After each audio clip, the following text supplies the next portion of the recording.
Bonjour à chacun d'entre vous, bienvenue sur Séphiroth et compagnie. On se retrouve pour les énergies générales du week-end du 27 novembre. Donc j'ai beaucoup de choses à vous dire avant de démarrer.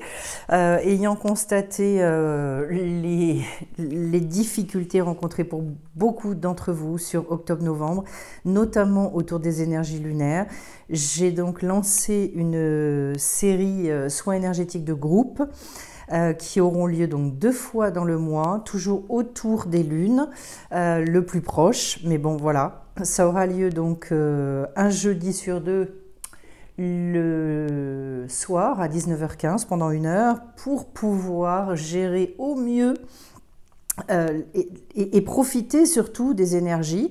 Donc je ferai les soins en fonction de ce que j'aurai perçu aussi. Et puis vous avez beaucoup de renseignements sur le site de Séphiroth et compagnie. Je vous invite à aller voir. Je vous mettrai tous les liens en description sous la vidéo. Également, et deuxième nouvelle, je démarre aussi les rendez-vous inclassables pour permettre à un certain nombre d'entre vous de pouvoir bénéficier de rencontres, d'échanges, de conseils autour voilà, des grands thèmes qui sont autour de principalement difficultés relationnelles, comment exprimer son potentiel, apprendre à se positionner, enfin tout un tas de choses. Là aussi, vous aurez le lien en description sous la vidéo, vous pourrez aller voir. Alors, on va démarrer et j'ai donc un tirage. Si je précise également que j'ai fait donc 2 courtes vidéos là-dessus, mardi et puis jeudi, pour vous permettre d'avoir de plus amples renseignements. Donc, j'y vais maintenant avec en dos de deck cet as de bâton et justement il est bien question d'énergie avec cette carte puisque le bâton, on est en plein dedans. C'est outre le fait que ça parle beaucoup d'ancrage, cette carte-là, et de manière plus vaste, et comme on a l'as, moi j'y vois beaucoup justement le fait de remettre à jour, de faire un espèce de reset, et j'ai là la potentialité de repartir sur une énergie neuve avec pour moi une reprise d'inspiration parce que j'ai quand même beaucoup de personnes qui s'essoufflent en ce moment, qui ont du mal à repartir, qui sont plutôt... Enfin, l'image qui me vient, c'est je suis tirée vers l'arrière comme si on me retenait de quelque chose. Et donc, il y a des caps à passer. Pour moi, il y a clairement, pour un certain nombre d'entre vous, des choses à mettre en œuvre. Alors, en dessous, la bonne nouvelle, c'est que j'ai quand même la carte du soleil, qui est donc absolument magnifique. Voyez ces périodes-là comme autant d'opportunités et en même temps, ne restez pas seul. Parce que j'entends beaucoup de problèmes de sommeil, beaucoup de problèmes de fatigue et de fatigue assez extrême. On peut être fatigué, mais il y a différents degrés et là, ce que je perçois, c'est lourd.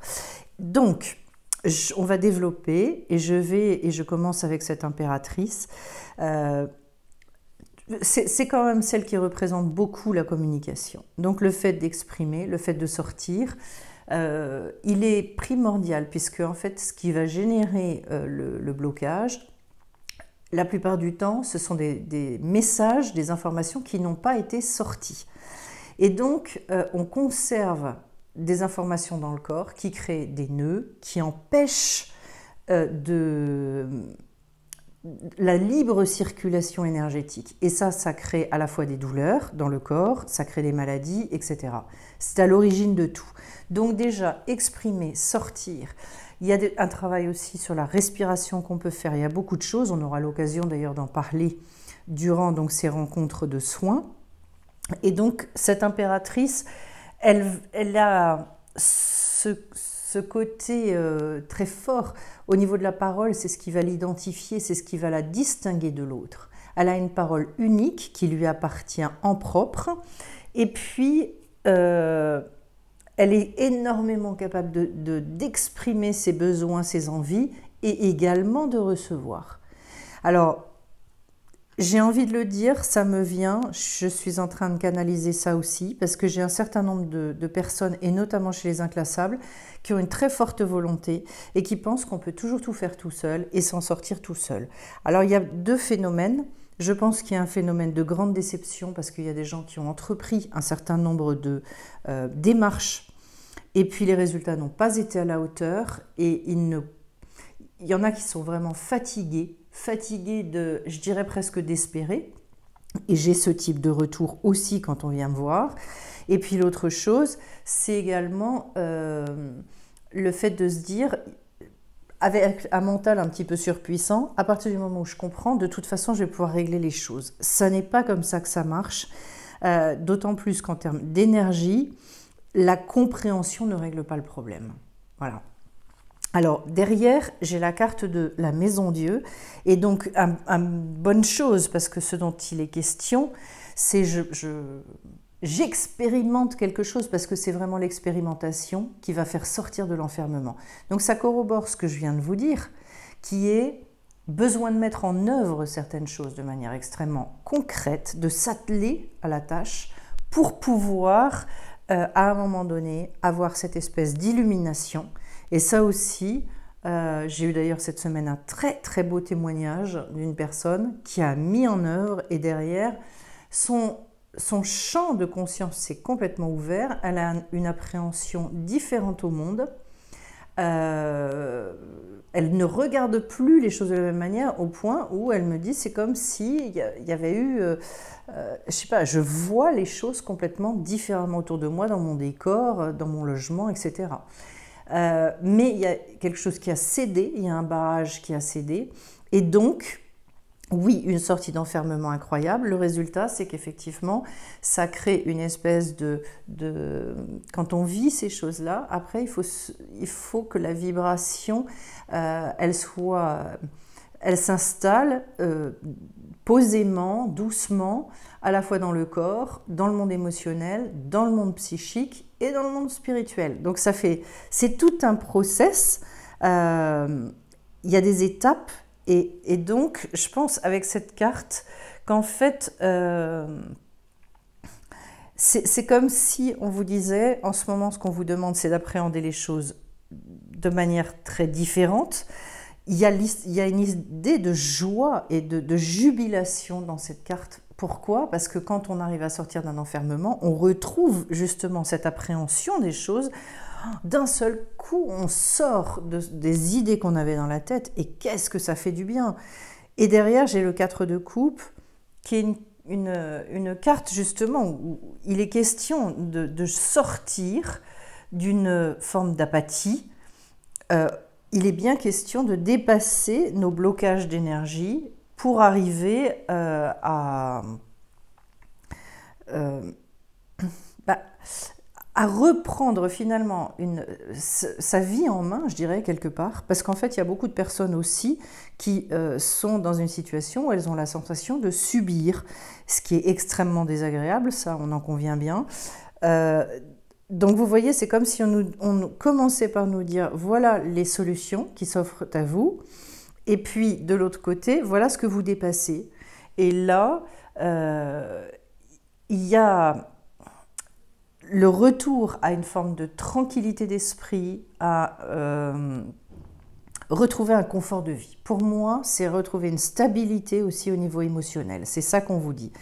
Et qui se complète, alors là c'est au niveau des émotions, maintenant avec le 9 d'épée, je retrouve le côté plus mental, et le 9 d'épée, c'est justement cette espèce d'enfermement dans lequel on est, et vous voyez que j'aurais pu avoir ces deux cartes-là en premier, ces deux-là après, non.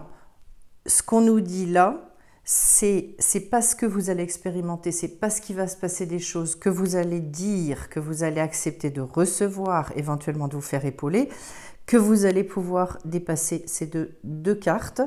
Le 9 d'épée, il y a vraiment justement les insomnies qui sont comprises dedans. En même temps, ça confine un petit peu à la déprime. Il y a vraiment beaucoup de perturbations qui sont d'ailleurs en lien avec des projections assez négatives. Et c'est pour ça que sur la chaîne, vous me connaissez, je perdure, je signe, j'acte toujours dans le sens du positif. Voilà. Le négatif, il y a suffisamment de personnes sur le marché qui s'en chargent. Je le laisse à d'autres. Moi, c'est mon positionnement, c'est comment est-ce qu'on sort de ça.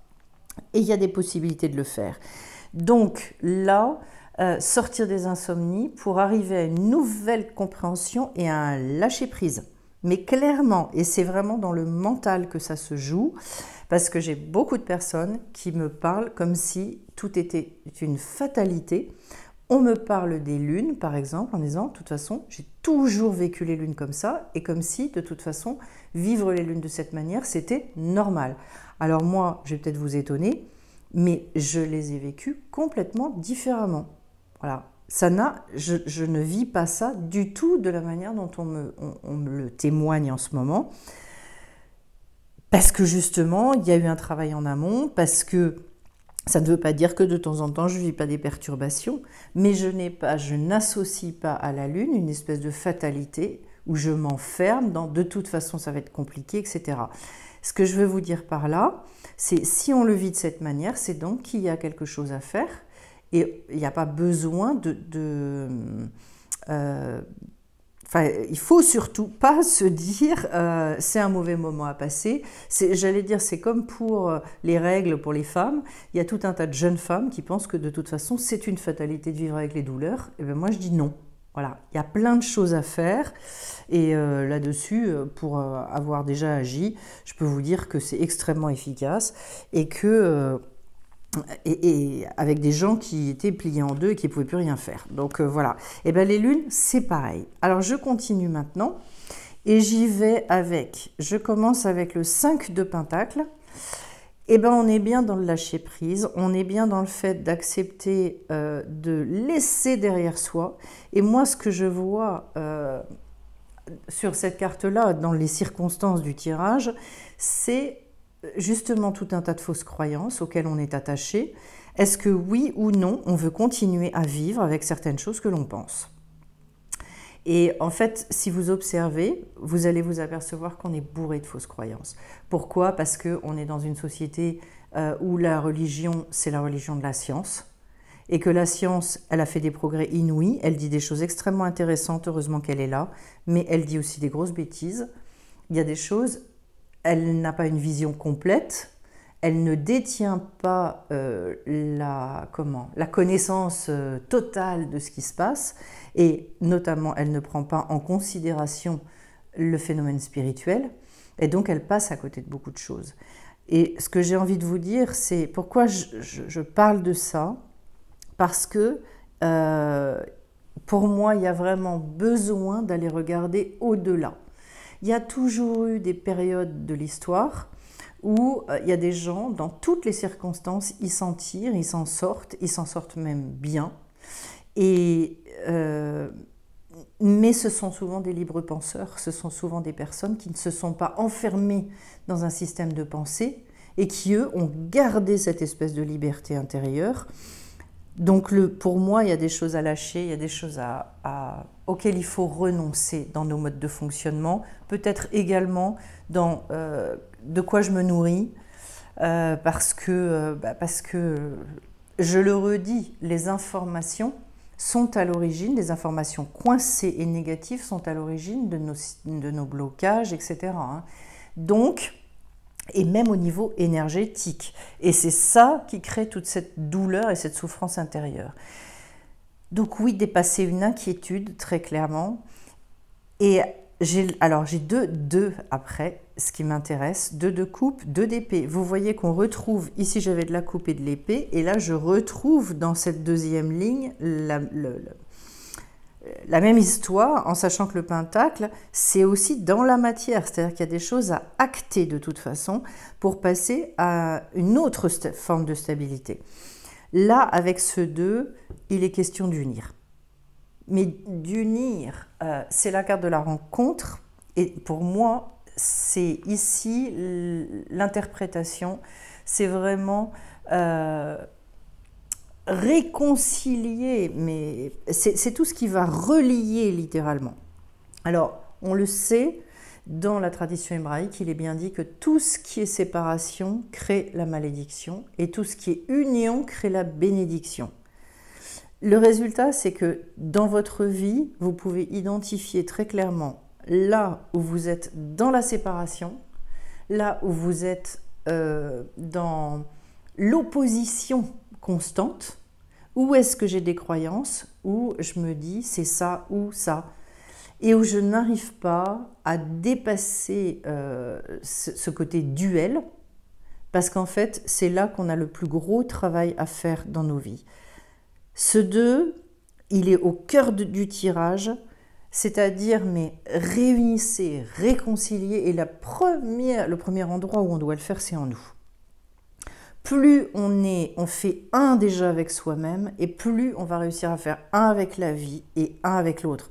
Donc, le message, il est clair. Grosso modo, je vais le résumer, c'est apprendre à aimer. Parce que l'amour, c'est justement ça, c'est la définition dans la pensée hébraïque, c'est faire un. Donc, le 2 de coupe, c'est vraiment, oui, l'engagement que je mets avec moi-même, avec l'autre, etc. Donc, ça comprend le non-jugement, l'acceptation de soi, enfin, ça comprend toutes ces choses-là, qui sont les choses de base avant de démarrer et de pouvoir avancer vraiment dans la légèreté dans la vie. Hein. Et puis derrière, j'ai donc ce 2 d'épée. Là, on est sur le fait d'arriver à résoudre aussi ce qui crée en nous justement ce dilemme. On revient encore sur la dualité, dépasser aussi sa méfiance, et puis rêver, hein, clairement se réouvrir au niveau de la pensée. Moi, je parle souvent de pensée unique aujourd'hui. Il n'y a pas véritablement de personnes, de grands penseurs qui se sont positionnés aujourd'hui pour exprimer une pensée alternative, une pensée vraie, profonde. Aujourd'hui, c'est plus des dialogues de cours de récréation. Eh bien, ce 2 d'épée, pour notre vie, il dit ça. Il dit aussi de sortir de ces espèces de conflits stériles à l'intérieur de soi, mais au contraire, de réussir à retrouver une pensée unifiée qui nous fasse du bien et qui nous mette en paix intérieurement. Alors, ensuite, j'ai le pendu. Alors, pour moi, c'est une confirmation incroyable de ce que je viens de vous dire, parce que de toute façon, le pendu, c'est celui justement qui très volontairement se suspend pour réfléchir différemment, pour voir différemment, parce qu'il a la tête à l'envers, et donc aller mettre dans la matière des énergies complètement neuves. C'est ça qui va faire que sa vie va pouvoir se transformer. C'est un degré 12, et juste derrière, j'ai l'arcane sans nom, où on arrive à faire le nettoyage, et un nettoyage incroyable. Donc, je vous dirais avec le pendu, c'est une voie unique que vous avez à chercher. D'abord, on revient avec aussi cette idée du lâcher-prise, parce que vous imaginez bien que dans cette situation, on ne tient plus grand-chose dans ses mains. Mais il y a aussi le fait de se relier aux origines.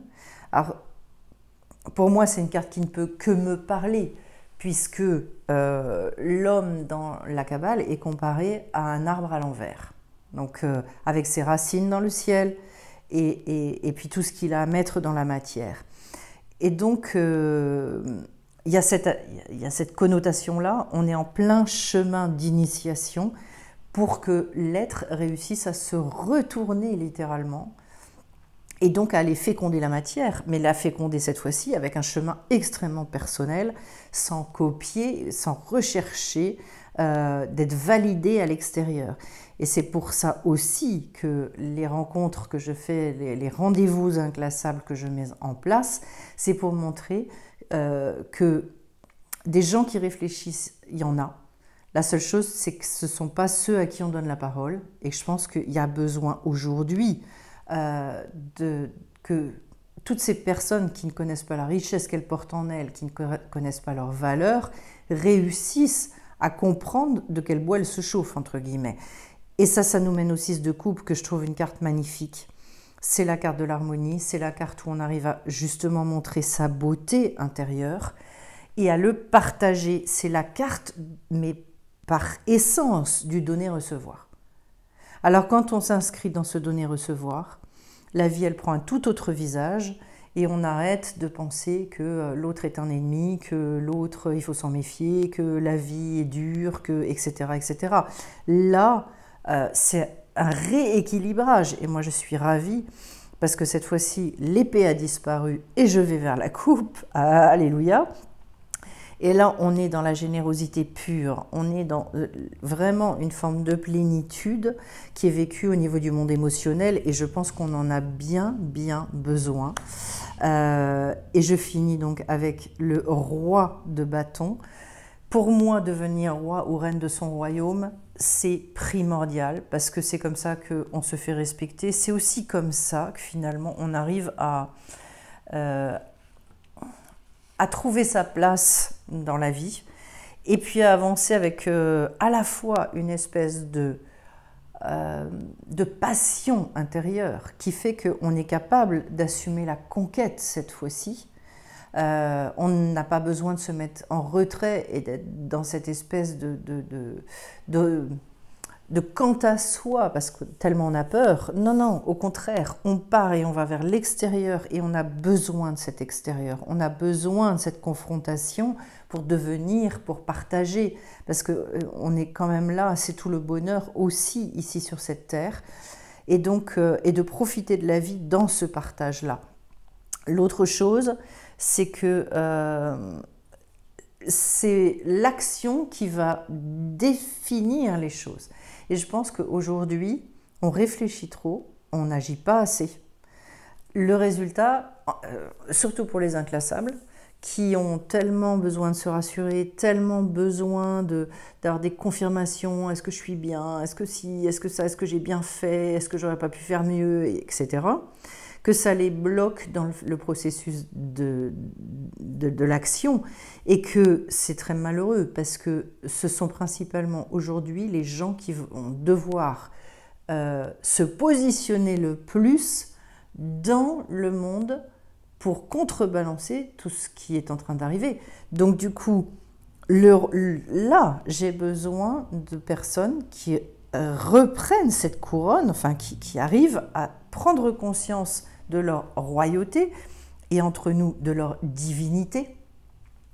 Et c'est ça qui va finalement leur permettre de retrouver de l'optimisme, une persévérance, le fait vraiment d'éradiquer le doute. Et vous savez que le doute, c'est du poison. Donc du coup, c'est aussi une reprise de pouvoir. C'est aussi et fondamentalement une reprise de pouvoir et très bientôt il y aura une formation là-dessus. Comment retrouver son pouvoir et ça n'est pas écraser les autres que d'exprimer son pouvoir, c'est tout simplement prendre sa place et s'épanouir. Et alors je finis avec Dieu-déesse. Le dieu et la déesse ne sont pas séparés de vous, leur histoire vous est claire en ce qu'elle révèle la danse des forces créatrices masculines et féminines à l'intérieur de chacun et de tous. Vous faites partie de la source, le cœur cosmique de tout, et vous participez de bon gré à l'éternelle histoire d'amour cosmique entre le physique et le non-physique.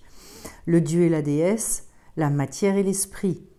Permettez à l'énergie du dieu-déesse de pénétrer dans votre monde. Doucement et délicatement fermez les yeux, imaginez-vous en train de flotter dans l'espace, de vous enfoncer dans une matrice noire, semblable à du velours. Tout autour de vous chatoie et scintille, des étoiles d'or et d'argent. Flottez en ce milieu merveilleux de tranquillité et de silence, inspirez ce silence. Dans cette profonde tranquillité, vous entendez des chuchotements qui s'élèvent de votre cœur. Reposez-vous dans cette étreinte de votre âme, dans l'essence de vous-même. Inspirez l'amour qui est là. Sentez qu'il illumine et réchauffe le moindre recoin de votre être. Demeurez là, dans les bras sécurisants du tout. Lorsque vous y êtes prêt, ouvrez les yeux et appréciez votre journée qui s'ouvre. Ben c'est extraordinaire parce que d'abord dans la manière dont on s'est décrit, c'est ça, d'aller rechercher ce silence intérieur. Et Dieu sait qu'il y a beaucoup de personnes qui ont besoin de ça, sachant que le silence est une des nourritures fondamentales du cerveau. C'est pour ça que je travaille dans une méditation qui nous amène à ça. ça comme beaucoup de méditation, mais comme une méditation spécifique au niveau des soins pour réussir à lâcher prise et petit à petit se connecter avec sa propre puissance et sa propre lumière. Voilà. Et cette conscience d'appartenir à un tout aussi, c'est une image et une idée qui me parle énormément. Voilà, donc une jolie carte du dieu-déesse. Et je pense que pour la semaine prochaine, les énergies de la semaine, je vais vous faire un tirage qui va être en lien avec les chakras. Parce que là, je crois qu'en termes d'énergie, il y a un vrai travail à faire. Voilà, et bien écoutez, je vais vous souhaiter à tous un très beau week-end. On va clôturer ce mois de novembre. Et je souhaite vraiment que cette fin d'année, pour chaque personne, marque un grand tournant vers un allègement, plus de tendresse, plus de joie, de pétillance, de lâcher, que vous soyez capable de lâcher et de laisser derrière vous toute cette lourdeur et de vous dissocier de la lourdeur extérieure ambiante. Voilà, eh bien merci pour vos commentaires, pour vos likes, pour vos dons. Je vous envoie beaucoup de lumière à tous et on se retrouve très vite sur Séphiroth et compagnie. Bye bye.